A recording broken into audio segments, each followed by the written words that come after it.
Hello সবাইকে, সবাই কেমন আছেন? তো বাংলাদেশে কিছু মিডিয়া নিয়ে কথা বলবো, যে মিডিয়াগুলা বাংলাদেশের মানুষদের বোকা বানাচ্ছে দিন দিন। আমরা জানি ইসরায়েল এবং ইরান কদিন আগে যুদ্ধ করলো, দীর্ঘ 12 দিন যুদ্ধ করলো, এবং কার কিরকম ক্ষতি হয়েছে মূলত আমরা সবাই জানি। আহ, ইসরায়েল মূলত প্রথম ইরানের অ্যাটাক করে যা যা ক্ষতি করার করছে। কিন্তু আপনারা কি কোনো খবর দেখছেন যে আহ, মানে কোনো নিউজ মিডিয়াগুলাতে, যে ইংলিশ চ্যানেলগুলো ছাড়া, যে ইসরায়েল ইরানের উপর ব্যাপক হামলা ঘটলো বা ইরানের ব্যাপক ক্ষয়ক্ষতি, এই ধরনের কোনো নিউজ দেখছেন? মানে ইরানের ক্ষয়ক্ষতি হয়েছে বেশি, এইরকম কোনো নিউজ আমরা দেখি নাই। কারণ কি? কারণ বাংলাদেশের মিডিয়াগুলা জানে যে এগুলা মানুষ দেখবে না, কারণ আমাদের দেশে ম্যাক্সিমাম মানে বেশিরভাগই মানুষ মুসলিম।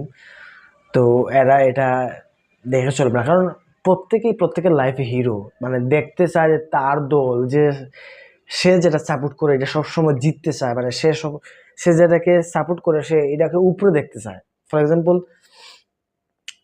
কেউ খারাপ কিছু সংবাদ শুনতে চায় না। ধরেন আপনি রাস্তায় একটা কুকুর মারা গেছে অ্যাক্সিডেন্টে, মানে একদম বিকৃত হয়ে গেছে চেহারা, ওর দিকে আপনি একবার হয়তো ভুলে তাকাইবেন, পরের বার তাকাইবেন না। কারণ কি? কারণ এটা আপনার ভালো লাগে না, কারণ এটা আপনার মানে এটা দেখতে আপনার ব্রেইন স্বাচ্ছন্দ্য বোধ করে না, তাই না? তো আমাদের বাংলাদেশেও এরকম, যদি ইরান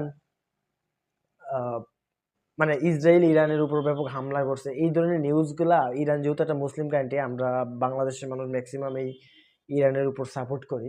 তো এই জিনিসটা আমরা বাংলাদেশের মানুষ দেখি না বা নর্মালি নিব না, কারণ আহ, আমার দেশ, আমরা সত্যতা মানবো না, সত্যটা মেনে নিতে আমাদের খুব কষ্ট। কারণ আমরা সবসময়, ওই যে বললাম না, আমরা যারা সাপোর্ট করি বা আমরা যে যা বিশ্বাস করি সেটাকে সবসময় উপরে রাখতে চাই।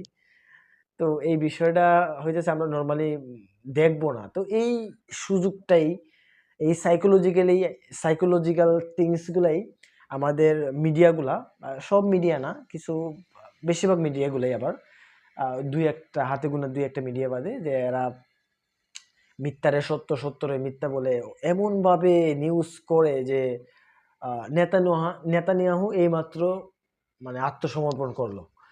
তারপর কি? আম, অবশেষে ইসরায়েল তাদের ভুল বুঝতে পারলো এবং সাত দিক থেকে ইসরায়েলের উপর হামলা। মানে এই ধরনের নিউজগুলা, ইরানের ড্রোন হামলা, মানে ইরান যেখানে ইসরায়েল ইরানের কাছে শিশু, এই ধরনের তামলিল টাইটেল দিয়ে যে নিউজগুলো ছাড়ে, এবং এদেরকে মিলিয়ন মিলিয়ন ভিউ হয়, কারণ এগুলো মানুষ দেখে। আমরা বাঙালি, আমরা আবেগী, আমরা এগুলো দেখতে পছন্দ করি, কারণ আমরা নর্মালি সাপোর্ট করি ইরানরে। তো ইরান যদি উপরের দিকে থাকে, ইরান ইরান ইসরায়েল উপর হামলা করে, তো এই বিষয়গুলো যদি আমরা তুলে ধরি বা এই বিষয়গুলো মিডিয়া তো দেখে, তাহলে ওইটাতেই ক্লিক করবো মানুষ। ওই যে যেটা উদাহরণ দিলাম আগে, যে মানুষ এইটাতেই মজা পায়, তো ওই জিনিসগুলো দেখে। অথচ নিউজ সম্পূর্ণ ভিন্ন। আমরা জানি কি হয়েছে, বাস্তবে কি হয়েছে না হয়েছে, ইসরায়েল কি পরিমাণ ক্ষয়ক্ষতি করছে, তাদের ইউরেনিয়াম বা পারমাণবিক কেন্দ্রে তাদের ফ্যাসিলিটিস কত বছর আরো পিছাই দিছে, এটা আমরা সত্যতা জানি। তো এই বিষয়গুলো, সত্য বিষয়টা যে এরা তুলে ধরে না, এই সত্য বিষয়গুলো একমাত্র আমি পেয়েছি বিশেষ করে ইংলিশ যেগুলো চ্যানেল আছে ওগুলোর কাছ থেকে। ওরা অনেস্টি এবং সত্যতা যেটা, যদিও লিমিটেশন আছে, প্রত্যেকের করে এগিয়ে রাখছে, কিন্তু ওরা ম্যাক্সিমাম ক্ষেত্রেই ট্রাই করছে যে মানে একদম নিউট্রাল থেকে তাদের আহ, মানে নিউজগুলা সম্প্রচার করতে। তো এক্ষেত্রে বাংলাদেশের মিডিয়াগুলো একদম সম্পূর্ণ ভিন্ন, এবং তারা আমাদের মিডিয়াগুলো যেভাবে বাঙালিদের খাওয়াইতেছিল তখন, সেটাই খাইতেছিল। মানে এইরকম নিয়ে অনেকের সাথে তর্ক করছে আমাদের ভার্সিটির। তর্ক বলতে না, তর্ক তো আমি যাই না, তবে টুকটাক তো কথা হই। তো ওরা সবসময় যে ইসরায়েল পারবে না, ইসরায়েল ইরানের এই আছে এই আছে, এই দেশ এই দেশ। অবশেষে আর একটা ঘটনা ঘটলো, যে দক্ষিণ কোরিয়ায় মিসাইল চললো। তাতে আমাদের বাংলাদেশের মানুষের এটা নিয়ে শেয়ার করা কি আছে? উনারা তো ডিরেক্ট পক্ষ নেয় নাই। পক্ষ নিলে তো হ্যাঁ, এটা এলাই রাষ্ট্র, ওরা বন্ধু রাষ্ট্র, কিন্তু ডিরেক্টলি তো আসে নাই। এই নিন্দা পর্যন্তই ছিল, যে তীব্র নিন্দা জানাই, তাদের পক্ষে একটা দেশও আক্রমণ করে নাই। কিন্তু ইসরায়েলের পক্ষে আমেরিকা সমন্বিত হয়ে তারা একটা অ্যাটাক করছে, যেটা B2 বোম্বার ফেলাইলো। তো এটা আমরা দেখতে পাচ্ছি। তো বিষয়টা হচ্ছে এইরকম, দক্ষিণ কোরিয়ায় কি হইলো কিং জম নামে, ওনার জানি না প্রধানমন্ত্রীর নাম কি, ওনার নামটা একটু কঠিন আমার, যদিও ভুলে যাই এই নামগুলা।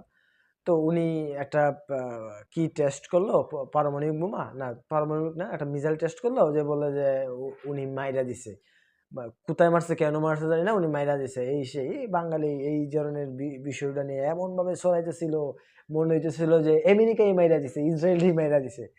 তো এই ধরনের হুজুগে বাঙালি মিডিয়াগুলা আমাদেরকে সাইকোলজিক্যালি আটকায় রাখতেছে, আমরা সত্য নিউজগুলা পাইতেছি না, মানে আমরা যা খাইতেছি মিডিয়াগুলা সেটাই খাওয়াইতেছে, এবং তাদের এই বিষয়ে কোনো অনুশোচনা নাই। তারা সত্যটারে মিথ্যা, মিথ্যাটারে সত্য, বা সত্যটারে মানে অনেক সময় বলে না, যেটুকু সত্য বাঙালি দেখবে, বাঙালি দেখে মজা পাবে সেটুকুই দিবে, আর যেটা দেখতে পারবে না বা এটা সত্য হইলে ওটা ছাড়বে না। তো এই মিডিয়াগুলাই আর কি আমাদের প্রকৃত নিউজ পাইতে অসুবিধা করতেছে। তো আশা করব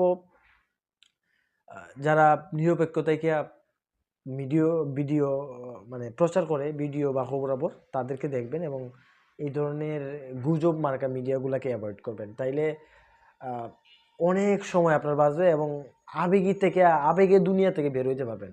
ধন্যবাদ সবাইকে।